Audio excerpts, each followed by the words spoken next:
दोस्तों हम आपके लिए लाए हैं BCC 101 इंट्रोडक्टरी माइक्रो इकोनॉमिक्स का पूरा कोर्स जो कि इग्नो के स्टूडेंट के लिए है और इग्नो की सिलेबस के अकॉर्डिंग है। इसमें आपको वीडियो कोर्स के अलावा नोट्स मिलेंगे जो कि हार्ड कॉपी में भी होंगे, पीडीएफ में भी होंगे और पिछले सालों के क्वेश्चन पेपर के सॉल्यूशन भी मिलेंगे। तो अगर आप इस पूरे के पूरे कोर्स को एक्सेस करना चाहते हैं तो हमारी एप्लीकेशन विष्णु इकोनॉमिक्स इसको जरूर डाउनलोड कर लें। आपको इसके साथ साथ इस तरीके के हार्ड कॉपी नोट्स भी आपको मिलेंगे और अगर अधिक जानकारी आपको चाहिए तो हमारे दिए हुए नंबर से आप हमसे कॉन्टैक्ट कर सकते हैं। तो इस वीडियो में हम कवर कराने वाले हैं BCC 101 की यूनिट को वीडियो नंबर 3 को। इसके अंदर हम आपको ये सारे के सारे टॉपिक कवर कराने वाले हैं। तो इसमें से कुछ वीडियो आपको हमारी एप्लीकेशन विष्णु इकोनॉमिक्स स्कूल में मिलेंगी, तो आप हमारी application Vishnu economics school download कर लें। वीडियो में हम आपसे डिस्कस करने वाले हैं कि आखिरकार पॉजिटिव इकोनॉमिक्स और नॉर्मेटिव इकोनॉमिक्स में क्या अंतर है। बच्चों बहुत ही बेसिक टॉपिक है, अगर आप माइक्रो इकोनॉमिक्स में इवन 12th क्लास में भी पढ़ोगे, 11th क्लास में भी पढ़ोगे तो भी आपको ये टॉपिक मिलेगा। लेकिन मैं आपको एडवांस लेवल पे भी ये टॉपिक एडवांस इकोनॉमिक्स की बेस तैयार कराने के लिए ये टॉपिक मैं आपको करवा रहा हूँ।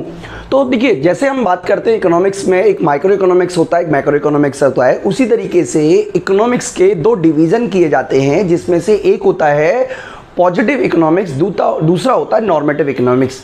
तो सबसे पहले अगर हम बात करें कि आखिरकार पॉजिटिव और नॉर्मेटिव इकोनॉमिक्स में क्या डिफरेंस है, तो मैं आपको बता देता हूँ कि जिस तरीके से डॉक्टर समस्या का कारण बताता है और समाधान करता है, यानी कि देखिए जब हम बात करते हैं पॉजिटिव इकोनॉमिक्स की, तो पॉजिटिव इकोनॉमिक्स का मतलब है कि हम जो भी फैक्ट है उसको वेरीफाई कर सकते हैं या नहीं कर सकते। देखिए यहाँ पर बात सच और झूठ से नहीं है। पॉजिटिव इकोनॉमिक्स का केवल ये मतलब है कि हम किसी फैक्ट को वेरीफाई कर सकते हैं या नहीं वेरीफाई कर सकते। जैसे मान लीजिए मैं आपसे कहता हूँ कि भारत की जनसंख्या 200 करोड़ है, अब आप इसको वेरीफाई कर सकते हो। मान लीजिए मैं कहता हूं कि मेरा वजन 40 किलोग्राम है, आप इसे वेरीफाई कर सकते हो। इसी तरीके से इकोनॉमिक्स के जितने भी फैक्ट्स हैं या फिगर्स हैं जिनको आप वेरीफाई कर सकते हो इकोनॉमिक्स स्टैटिकल टूल के माध्यम से, इकोनोमेट्रिक्स टूल के माध्यम से, वो सारे के सारे पॉजिटिव इकोनॉमिक्स का हिस्सा है। मैं आपको 5 एग्जाम्पल देके बता देता हूं। तो पहला एग्जाम्पल मान लीजिए हम कहते हैं कि मान लीजिए मेरी एज 30 वर्ष है, तो ये हम निकाल सकते हैं। मान लीजिए भारत जो है उसमें जनसंख्या 100 करोड़ है, ये भी हम फिगर को वेरीफाई कर सकते हैं। इसका सिंपल मतलब बच्चों ये हुआ कि जब हम किसी बात को, देखिए सही गलत से कोई मतलब नहीं है यहाँ पे, ये मैं आपको ये नहीं कहना चाह रहा हूँ कि यहाँ पे सही और गलत का मतलब है। मतलब ये है कि हम केवल फैक्ट को वेरीफाई कर सकते हैं कि नहीं वेरीफाई कर सकते, उसको बोलते हैं पॉजिटिव इकोनॉमिक्स। नॉर्मेटिव इकोनॉमिक्स क्या कहते हैं बच्चों, जिसको हम वेरीफाई नहीं कर सकते। जैसे मान लीजिए कि आपको सुबह उठ के पढ़ना चाहिए जिससे आपके अच्छे नंबर आए। अब अच्छे नंबर आने के लिए बहुत सारे फैक्टर इंपॉर्टेंट रोल प्ले करते हैं, तो सुबह उठने से अच्छे नंबर कितने आएंगे ये आप वेरीफाई कैसे करोगे, कोई स्टैटिकल टूल नहीं है आपके पास वेरीफाई करने का। यानी कि इसका मतलब ये हुआ कि जब हम बताते हैं कि इकोनॉमिक समस्या को कैसे सॉल्व किया जा सकता है, तो उसको हम एक तरीके से जजमेंट पास कर रहे हैं। तो जब हम किसी समस्या से रिलेटेड जजमेंट पास करते हैं उसको बोलते हैं नॉर्मेटिव इकोनॉमिक्स। और पॉजिटिव इकोनॉमिक्स का मतलब है कि हम जजमेंट पास नहीं करते, हम सिंपल ये बता रहे हैं कि आपके पास क्या था, क्या है और क्या होगा। यानी कि प्रोजेक्शन करना भी पॉजिटिव इकोनॉमिक्स कहलाता है, जो कि स्टैटिकल मेथड के द्वारा वेरीफाई किया जा सकता है। जैसे मान लीजिए मैं कहता हूं कि भारत की जनसंख्या 2060 में 150 करोड़ होगी। अब यहां पे हम स्टैटिकल टूल के माध्यम से इसको वेरीफाई कर सकते हैं। लेकिन अगर मैं कहता हूं कि भारत में अगर आपको जनसंख्या कम करनी है तो 1 चाइल्ड पॉलिसी का प्रयोग करना चाहिए, तो ये एक तरीके का सजेशन हो गया। तो सिंपल शब्दों में कहें तो पॉजिटिव इकोनॉमिक्स बताता है कि इकोनॉमिक्स जो है वो क्या है, आप फैक्ट्स और फिगर को स्टैटिकल टूल्स के माध्यम से वेरीफाई कर सकते हो, और नॉर्मेटिव इकोनॉमिक्स आपको केवल सजेशन देता है, इसको आप वेरीफाई नहीं कर सकते हो। यानी कि नॉर्मेटिव इकोनॉमिक्स समस्या के समाधान को बताता है। तो इकोनॉमिक्स की दोनों ही ब्रांच होती हैं। पॉजिटिव इकोनॉमिक्स ब्रांच में हम किसी समस्या के बारे में जानते हैं, समस्या क्या है, समस्या क्या थी, समस्या क्या हो सकती है। लेकिन नॉर्मेटिव इकोनॉमिक्स में बच्चों हम उसी समस्या के समाधान के बारे में डिस्कस करते हैं कि आखिरकार इस समस्या को समाधान करने के लिए, इस समस्या को सॉल्व करने के लिए कौन से इकोनॉमिक्स टूल्स का प्रयोग किया जाए। तो ये बच्चों आपको याद रखना है पहली बात। और दूसरी बात हमने आपको बता दिया कि पॉजिटिव इकोनॉमिक्स रिलेटेड है what is, what was, what will be, और नॉर्मेटिव इकोनॉमिक्स है व्हाट आउट टू बी, यानी कि क्या किया जाना चाहिए, जनसंख्या को कम करने के लिए क्या किया जाना चाहिए, देश की बेरोजगारी को कम करने के लिए क्या किया जाना चाहिए। जब हम सजेशन की बात करते हैं, जब हम सजेशन देते हैं, जब हम ये बताते हैं कि क्या होना चाहिए और क्या नहीं होना चाहिए, तो हम नॉर्मेटिव इकोनॉमिक्स की बात कर रहे होते हैं। इसके अलावा बच्चों वैल्यू जजमेंट की बात करते हैं। मैं आपको बता देता हूं कि पॉजिटिव इकोनॉमिक्स में किसी भी तरीके का वैल्यू जजमेंट पास नहीं किया जाता, जबकि नॉर्मेटिव इकोनॉमिक्स में वैल्यू जजमेंट पास किया जाता है। इसका मतलब वैल्यू जजमेंट का मतलब है कि क्या होना चाहिए। देखिए सजेशन जो होता है वो वैल्यू जजमेंट होता है। जैसे देखिए आप मान लीजिए आप आ रहे हो, आप जो हो वही आप दिख रहे हो, ये एक तरीके का क्या है, फैक्ट है। लेकिन वैल्यू जजमेंट का मतलब है कि बिना ये जाने मैं आपके बारे में सोचता हूं कि आप अच्छे लड़के हो, आप खराब लड़के हो, आप सुंदर हो, आप इंटेलिजेंट हो, यानी कि यहां पे अब मान लीजिए चलिए मैं आपसे 10 मिनट बात करता हूं और 10 मिनट बात करने के बाद मैं आपका फैसला लेता हूं कि आप इंटेलिजेंट हो, तो इसका मतलब ये वैल्यू जजमेंट हुआ। एक तरीके का मैंने अपने आप को बताया कि आप इंटेलिजेंट हो। इसका मतलब जो नॉर्मेटिव इकोनॉमिक्स होता है वो तो वैल्यू जजमेंट पास करता है, लेकिन जो पॉजिटिव इकोनॉमिक्स होता है वो केवल और केवल फैक्ट एंड फिगर के बेस पे चलता है। यहां पे किसी भी तरीके का वैल्यू जजमेंट पास नहीं होता। तो बच्चों बहुत सारे एग्जांपल हमने आपको दिए, तो यहां पे भी कुछ एग्जांपल है। जैसे 2011 में जो इंडिया की पॉपुलेशन है वो 121 करोड़ है। अब ये सही है गलत है ये तो वेरीफाई किया जा सकता है, कोई वैल्यू जजमेंट तो हमने पास किया नहीं, तो इसको बोलते हैं बच्चों पॉजिटिव इकोनॉमिक्स। लेकिन अगर अब ये कह रहे हैं कि पॉपुलेशन को कम करने के लिए फैमिली प्लानिंग जरूरी है, तो इसका मतलब ये हुआ कि हम एक तरीके से जजमेंट पास कर रहे हैं, और ये पार्ट हो जाता है नॉर्मेटिव इकोनॉमिक्स का। तो बच्चों जब हम इकोनॉमिक्स पढ़ते हैं तो इकोनॉमिक्स में हम क्या करते हैं, समस्या को भी समझते हैं और समस्या के समाधान को भी समझते हैं। इसीलिए इकोनॉमिक्स को साइंस भी कहा जाता है, सोशल साइंस कहा जाता है, यानी कि समाज से जुड़ी हुई समस्याओं का समाधान करने का काम भी इकोनॉमिक्स बच्चों करता है। तो मैं इस वीडियो में आपको इतना ही करा रहा हूं और मैं उम्मीद करता हूं कि आपको पॉजिटिव और नॉर्मेटिव इकोनॉमिक्स के बारे में जितनी भी रिक्वायरमेंट होगी वो सब आपको मिल गई होगी। इस वीडियो में इतना ही, थैंक यू। तो दोस्तों अब हम इस वीडियो में आगे बात करते हैं माइक्रो इकोनॉमिक्स और मैक्रो इकोनॉमिक्स के बीच के डिफरेंस की। तो माइक्रो इकोनॉमिक्स को जिस तरीके से पॉजिटिव और नॉर्मेटिव इकोनॉमिक्स में डिवाइड किया जाता है, उसी तरीके से माइक्रो इकोनॉमिक्स और मैक्रो इकोनॉमिक्स में भी डिवाइड किया जाता है। यानी कि इकोनॉमिक्स में सबसे पहले जो ब्रांच आई वो माइक्रो इकोनॉमिक्स आई, और वर्तमान में मैक्रो इकोनॉमिक्स जो है वो काफ़ी पॉपुलर इकोनॉमिक्स का सब्जेक्ट मैटर है। तो यहाँ पे मैं आपको बता देता हूँ कि हम माइक्रो इकोनॉमिक्स और मैक्रो इकोनॉमिक्स में क्या डिफरेंस है। तो देखिए बहुत ही सिंपल सा टॉपिक है, आपको बेसिक्स में के बेसिक मजबूत कराने के हिसाब से हम आपको ये करा रहे हैं। तो माइक्रो इकोनॉमिक्स का मतलब होता है इंडिविजुअल यूनिट, यानी कि जब हम किसी इंडिविजुअल यूनिट के स्टडी करते हैं तो माइक्रो इकोनॉमिक्स उसको कहते हैं। बहुत ही सिंपल सी बात है। और जब हम पूरी की पूरी इकोनॉमी पर हम स्टडी करते हैं तो उसको हम मैक्रो इकोनॉमिक्स कहते हैं। देखिए मैं आपको एक एग्जांपल से समझाता हूँ, आपको ज़्यादा बेटर तरीके से समझ में आएगा। मान लीजिए कि हम ये कहते हैं कि मैं जो आलू खरीदता हूँ या मैं जो ऑनियन खरीदता हूँ, प्याज खरीदता हूँ, उसकी डिमांड चल रही है। तो जो ऑनियन की डिमांड है, जो पोटैटो की डिमांड है, इट्स कॉल्ड इंडिविजुअल डिमांड, यानी कि मेरे द्वारा जो ऑरेंज की डिमांड की गई है, सॉरी पोटैटो की डिमांड की गई है या ऑनियन की डिमांड की गई है, वो इंडिविजुअल डिमांड है। तो ये माइक्रो इकोनॉमिक्स का सब्जेक्ट मैटर है।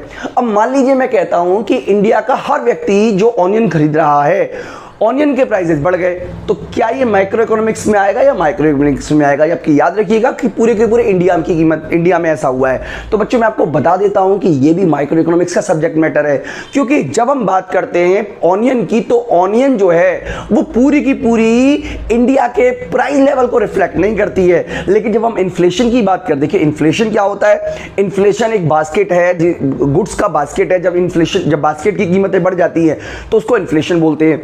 यानी कि जब हम इन्फ्लेशन की बात करते हैं तो हम ये कहते हैं कि इंडिया में जनरल प्राइस लेवल बढ़ गया, यानी कि ये मैक्रो इकोनॉमिक्स की बात आ गई। जब हम बात करते हैं प्राइस डिटर्मिनेशन की, जैसे मान लीजिए कि मेरी इकोनॉमिक्स के कोर्स की फीस कितनी होगी, ये एक माइक्रो इकोनॉमिक्स प्रॉब्लम है। लेकिन मैक्रो इकोनॉमिक्स में क्या आएगा कि देखिए जो रुपीस है वो डीवैल्यूएट हो रहा है, ये मैक्रो इकोनॉमिक्स का आएगा, क्योंकि सभी के ऊपर असर पड़ेगा।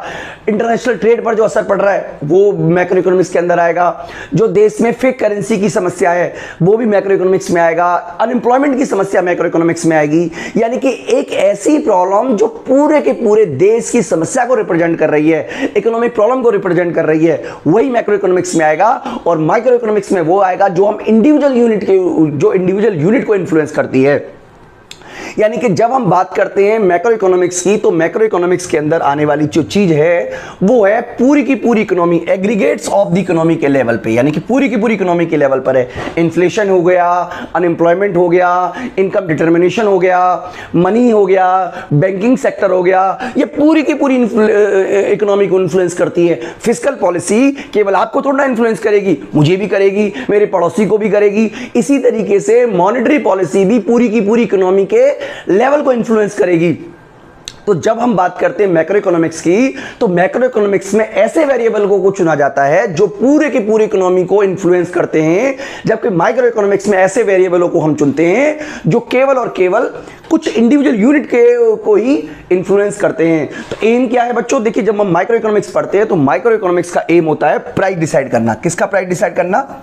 या तो जैसे मान लीजिए मैं कह देता हूं demand of labour, supply of labour, यानी कि किसी फैक्टर का प्राइस डिसाइड करना, ये वेज डिसाइड हो गया, या किसी गुड्स का प्राइस डिसाइड करना। यानी कि माइक्रो इकोनॉमिक्स का जो बेसिक कंसिडरेशन होता है, जो बेसिक फोकस एरिया होता है, वो किसी फैक्टर का प्राइस डिसाइड करना है या किसी गुड्स का प्राइस डिसाइड करना होता है। जबकि मैक्रो इकोनॉमिक्स जो है वो डिसाइड करने का काम करती है नेशनल इनकम का लेवल, नेशनल आउटपुट का लेवल क्या होगा, नेशनल एम्प्लॉयमेंट का लेवल क्या होगा। इसीलिए मैक्रो इकोनॉमिक्स का जो फील्ड ऑफ एरिया है वो बहुत ब्रॉड है as compare to micro economics. इसके अलावा बच्चों टूल्स की बात करें तो देखिए माइक्रो इकोनॉमिक्स के जो टूल्स माने जाते हैं वो डिमांड एंड सप्लाई माने जाते हैं, यानी कि हर चीज डिमांड एंड सप्लाई के द्वारा डिसाइड होती है। जबकि मैक्रो इकोनॉमिक्स में एग्रीगेट डिमांड और एग्रीगेट सप्लाई के जो टूल्स है वो डिसाइड करते हैं। बच्चों यहाँ पे मैं आपको एक छोटा सा डिफरेंस करा देता हूँ इंडिविजुअल डिमांड में, मार्केट डिमांड में और एग्रीगेट डिमांड में। इसी तरीके से इंडिविजुअल सप्लाई, मार्केट सप्लाई और एग्रीगेट सप्लाई, जिससे कि आपको कम से कम कंसेप्ट क्लियर हो जाए कि तीनों का क्या मतलब है। जैसे मान लीजिए मेरे द्वारा जो ऑनियन की डिमांड की जाती है वो इंडिविजुअल डिमांड है, बिल्कुल सिंपल सी बात है। मैंने ऑनियन खरीदा, ऑनियन की जो डिमांड है वो इंडिविजुअल डिमांड है।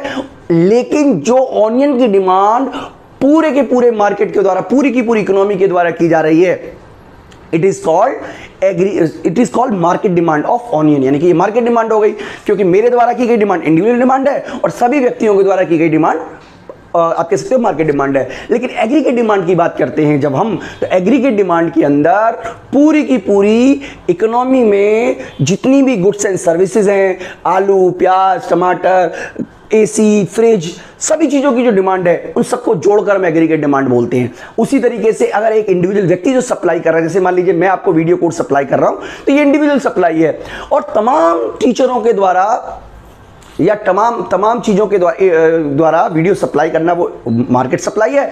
लेकिन जब हम एग्रीगेट सप्लाई की बात करते हैं तो जितनी भी गुड्स एंड सर्विसेज इकोनॉमी में प्रोड्यूस होती हैं सभी की सप्लाई को बोलते हैं हम एग्रीगेट सप्लाई। तो ये आप चीज़ें बच्चों याद रखिएगा कि मैक्रो इकोनॉमिक्स का जो टूल्स है वो है aggregate demand and aggregate supply. तो क्या क्या चीज़ें इसके अंदर आती हैं बच्चों? एक तो डिमांड आती है, सप्लाई आती है, कॉस्ट आती है, और मैक्रो इकोनॉमिक्स में आती है इन्फ्लेशन आता है, अनएम्प्लॉयमेंट आता है, ठीक है। इसके अलावा नेशनल इनकम आती है, एम्प्लॉयमेंट कैसे डिटरमिनेशन होगा, ये सब आता है। ये सब मैक्रो इकोनॉमिक्स का सब्जेक्ट मैटर है।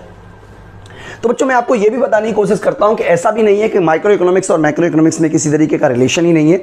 माइक्रो इकोनॉमिक्स और मैक्रो इकोनॉमिक्स में एक दूसरे पर इंटरडिपेंडेंट है। जैसे यहाँ पे कुछ एग्जांपल हमने दिए हुए हैं कि माइक्रो इकोनॉमिक्स कैसे मैक्रो इकोनॉमिक्स पे डिपेंडेंट है, क्योंकि law of demand come into existence from the analysis of the behaviour of group या एग्रीगेट ऑफ पीपल। यानी कि लॉ ऑफ डिमांड का क्या मतलब है, लोग कैसे रिएक्ट करते हैं, इकोनॉमी कैसे रिएक्ट करती है, उसी के बेस पर तो ये डिसाइड होता है कि लॉ ऑफ डिमांड कैसे बना। इसका मतलब एग्रीगेट लेवल पे जो रूल्स होते हैं वही जाके माइक्रो इकोनॉमिक्स में लॉ ऑफ डिमांड का बनाएंगे। इसी तरीके से price of A commodity influence by general price level, यानी कि किसी भी चीज का प्राइस जो है वो जनरल प्राइस लेवल डिसाइड करेगा।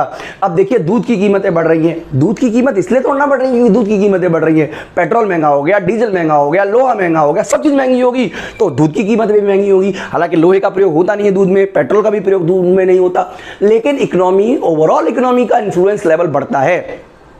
तो बच्चों ये सारी की सारी चीजें जो है वो आपको समझनी चाहिए। इसी तरीके से मैक्रो इकोनॉमिक्स भी डिपेंड करता है माइक्रो इकोनॉमिक्स पर। जैसे कि यहाँ पे एक एग्जांपल दिया हुआ है कि नेशनल इनकम क्या है, इंडिविजुअल व्यक्ति की इनकम को जोड़ जोड़ के तो नेशनल इनकम बनेगी। भाई ऐसा तो है नहीं कि नेशनल इनकम निकालोगे तो मेरी इनकम को छोड़ दोगे, मेरी इनकम को जोड़ोगे और भारत के सभी लोगों की इनकम जोड़ोगे तभी तो नेशनल इनकम बनेगी। यानी कि इंडिविजुअल इनकम को जोड़ जोड़ कर ही नेशनल इनकम बनती है। इसी तरीके से एग्रीगेट डिमांड क्या है, इंडिविजुअल डिमांड को जोड़ जोड़ कर ही एग्रीगेट डिमांड बनती है। तो बच्चों ये कह देना कि माइक्रो इकोनॉमिक्स और मैक्रो इकोनॉमिक्स अलग अलग है, ऐसा नहीं है। हालांकि सब्जेक्ट मैटर अलग अलग है। माइक्रो इकोनॉमिक्स का सब्जेक्ट मैटर छोटा होता है, जबकि मैक्रो इकोनॉमिक्स का सब्जेक्ट मैटर पूरी की पूरी इकोनॉमी पर होता है। लेकिन माइक्रो इकोनॉमिक्स और मैक्रो इकोनॉमिक्स बहुत ही इंटरडिपेंडेंट है। तो बच्चों, अगर आप इकोनॉमिक्स की तैयारी कर रहे हैं तो देखिए, आपसे मैं ये सलाह दूंगा, आपसे रिक्वेस्ट करूंगा कि आप माइक्रो इकोनॉमिक्स और मैक्रो इकोनॉमिक्स को अच्छी तरीके से तैयार करें, क्योंकि अगर आपके माइक्रो और मैक्रो जो है वो एक तरीके का बेस है, पिलर है। अगर आपके ये तैयार नहीं होंगे तो आपको इंटरनेशनल इकोनॉमिक्स समझ में नहीं आएगा, पब्लिक फाइनेंस समझ में नहीं आएगा, ग्रोथ एंड डेवलपमेंट समझ में नहीं आएगा। तो अगर आप इकोनॉमिक्स हायर लेवल पर पढ़ना चाहते हो तो सबसे पहले आप अपना बेस तैयार कीजिए, और बेस तैयार आपका माइक्रो इकोनॉमिक्स और मैक्रो इकोनॉमिक्स में होगा, और इस बेस को तैयार करने में मैं आपकी पूरी तरीके से सहायता करूंगा। बच्चों, इस वीडियो में इतना ही। Thank you. स्टॉक और फ्लो से देखिए, मैं आपको समझाने की कोशिश करूंगा। इकोनॉमिक्स में बहुत सारे वेरिएबल होते हैं, कुछ वेरिएबल स्टॉक होते हैं, कुछ वेरिएबल फ्लो होते हैं। इसका मतलब ये हुआ कि आप जिनको मेजर करते हो, कुछ को तो आप मेजर करते हो पॉइंट ऑफ टाइम पर, कुछ को मेजर करना पड़ता है पीरियड ऑफ टाइम पर। क्योंकि कुछ को पीरियड ऑफ टाइम पे मेजर कर ही नहीं सकते, इसलिए उनको पॉइंट ऑफ टाइम पे मेजर करना पड़ता है। जैसे मान लीजिए मेरी एज है, अब मेरी एज जो है वो पॉइंट ऑफ टाइम पर आप मेजर कर सकते हो सकता है कि कल जो है वो मेरी एज वो ना हो जो आज है। इसीलिए आपको अगर किसी भी व्यक्ति की एज को मेजर करना है तो आपको किसी पॉइंट ऑफ टाइम पे ही मेजर करना पड़ेगा। जैसे मैं कह सकता हूं कि मान लीजिए, सपोज कीजिए मैं बोलना चाह रहा हूं कि 15 जुलाई 2022 को मैं 30 ईयर का हूं। तो ये क्या बताने की कोशिश कर रहा है? ये बताने की कोशिश कर रहा है एक पॉइंट ऑफ टाइम को, पॉइंट ऑफ टाइम। ठीक है जी। कुछ वेरिएबल ऐसे होते हैं जिनको हम पीरियड में मापते हैं, जैसे मान लीजिए इनकम है। अब मैं ये तो नहीं कह सकता कि 15 जुलाई 2022 को मेरी इनकम इतनी थी। हाँ, संपत्ति को पॉइंट में मेजर करते हैं। इसका मतलब ये हुआ कि स्टॉक जो हैं वो वेरिएबल होते हैं जिनको आप किसी पॉइंट ऑफ टाइम पर मेजर करते हो, यानी कि वो वेरिएबल जिनको आप किस में मेजर कर रहे हो, पॉइंट ऑफ टाइम पर, पॉइंट ऑफ टाइम पर, उनको बोलते हैं हम स्टॉक वेरिएबल। जैसे कि मान लीजिए मनी सप्लाई है, मनी सप्लाई स्टॉक है, क्योंकि मनी सप्लाई को जो मेजर करेंगे तो किसी ना किसी पॉइंट पे करेंगे कि इस तारीख को इतनी मनी सप्लाई थी मार्केट में। इसी तरीके से पॉपुलेशन है, 2050 में कितनी पॉपुलेशन होगी, 2050 is the point, January is the point, 15 August is the point. तो पॉइंट ऑफ टाइम पर मेजर करते हैं। वेल्थ है, ठीक है। इसके अलावा ये सारे के सारे कंसेप्ट स्टॉक हैं, क्योंकि इनमें किसी भी तरीके का टाइम डायमेंशन नहीं होता, एक महीना, एक हफ्ता, एक दिन नहीं होता। वहीं हम फ्लो की बात करें तो बच्चों, फ्लो वो वेरिएबल होते हैं जिनको एक पर्टिकुलर टाइम पीरियड में मेजर किया जाता है, चाहे वो एक दिन हो, चाहे एक घंटा हो, चाहे एक महीना हो, चाहे एक साल हो, लेकिन उनमें पॉइंट की जगह पीरियड होता है, यानी कि एक टाइम डायमेंशन होना जरूरी है। जैसे नेशनल इनकम एक अकाउंटिंग ईयर में मापी जाती है। पॉपुलेशन जो ग्रोथ रेट, अब पॉपुलेशन ग्रोथ रेट कितनी है ये तो आप ईयर वाइज ईयर पता करोगे कि 2022 में या एक वर्ष में भारत की पॉपुलेशन ग्रोथ 4% रही है। तो ये जो है वो पॉपुलेशन ग्रोथ रेट वो एक तरीके का फ्लो वेरिएबल है। तो बच्चों, कई बार आपसे क्वेश्चन एग्जाम में ऐसे पूछे जा सकते हैं कि आप बताइए कि इनमें से कौन सा स्टॉक है, कौन सा फ्लो। तो आप इस तरीके से याद रखिएगा। किसी भी चीज को आप देखिएगा कि उसको मेजर कैसे कर। जैसे मान लीजिए दिल्ली से आगरा की डिस्टेंस है। अब दिल्ली से आगरा का डिस्टेंस एक स्टॉक है, क्योंकि वो तो फिक्स रहेगा। लेकिन दिल्ली से आगरा कार चलने की जो स्पीड है वो एक तरीके का वेरिएबल, फ्लो वेरिएबल है। तो ये आप याद रखिएगा। मैं यहाँ पे एक बार डिफरेंस भी बता देता हूँ, meaning of stock and flow में डिफरेंस। तो stock variable refer to the variable which is measured at the particular point of time. तो जैसा कि हमने आपको बताया, स्टॉक वेरिएबल को हमेशा एक पर्टिकुलर पॉइंट ऑफ टाइम पे ही मेजर किया जाता है, जबकि जो फ्लो वेरिएबल होता है उसको एक पीरियड ऑफ टाइम पर मेजर किया जाता है। ये बच्चों आपको याद रखना है। इसके अलावा स्टॉक का कोई टाइम डायमेंशन नहीं होता, जबकि फ्लो का एक टाइम डायमेंशन होता है, चाहे वो एक हफ्ता हो, चाहे वो एक महीना हो, चाहे एक दिन हो, चाहे एक घंटा हो, कुछ ना कुछ तो उसका फ्लो होगा ही होगा। इसके अलावा बच्चों बात करें स्टॉक की, तो स्टॉक एक स्टैटिक कंसेप्ट है, एक स्थिर कंसेप्ट है, जबकि ये वाला जो है this is a dynamic concept, क्योंकि ये बदलता रहता है। इनकम जो है वो बदलती रहती है। एक महीने में जो मेरी इनकम इस महीने हो सकता है अगले महीने ज़्यादा हो सकता है कम हो। स्टॉक जो है वो स्टैटिक है, जबकि आप कह सकते हो एक तरीके से जो फ्लो है वो एक तरीके का डायनामिक कंसेप्ट है। स्टॉक स्टैटिक है और फ्लो जो है वो डायनामिक है। एग्जाम्पल की बात करें तो पॉपुलेशन ऑफ इंडिया जो है वो स्टॉक है, जबकि नंबर ऑफ बर्थ, अब नंबर ऑफ बर्थ एक साल में कितने हुए ये तो एक तरीके का फ्लो हो गया। नेशनल इनकम, एक्सपेंडिचर, ये सारा का सारा हमारा फ्लो वेरिएबल है। तो बच्चों, इकोनॉमिक्स में स्टॉक वेरिएबल और फ्लो वेरिएबल का इंपॉर्टेंस ये है क्योंकि हम बहुत सारी चीज़ों को स्टॉक में और बहुत सारी चीज़ों को फ्लो में मेजर करते हैं। तो ये आप याद रखिएगा बच्चों। चलिए मैं आपको आगे कंसेप्ट शुरू कराता हूँ। तो ये